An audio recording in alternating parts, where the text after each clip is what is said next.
কোনো অসুবিধা নেই, প্র্যাকটিস করছেন উনি, এরপরে তো বিজেপির মুখ্যমন্ত্রী হবেন, উনি বিরোধী দলনেত্রী হবেন, মাঝে মাঝেই ধর্ণা দিতে হবে, এখন থেকে প্র্যাকটিস থাকা ভালো।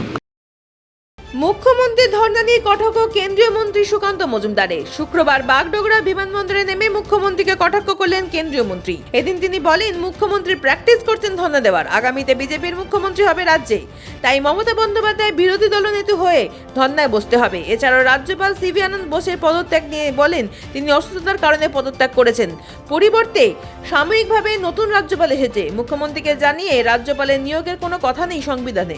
রাজ্যপাল তো স্বয়ং নিজে লিখেছেন যে উনি অসুস্থতার কারণে রেজিগনেশন দিয়েছেন। এবার তারপরে কি আছে, কোন নতুন রাজ্যপাল হয়েছে আপনারা জানেন, ইন্টারিম দায়িত্ব, তিনি আগামী দিনে পার্মানেন্ট হবেন কিনা সেগুলো গৃহ মন্ত্রণালয়ের বিষয়। মুখ্যমন্ত্রীর সাথে আলোচনা করতে হবে, ভারতের সংবিধানে এটা কোথাও লেখা নেই। আপনারা দেখছেন এই বেলা বাংলা, শিরোনামে সবার আগে।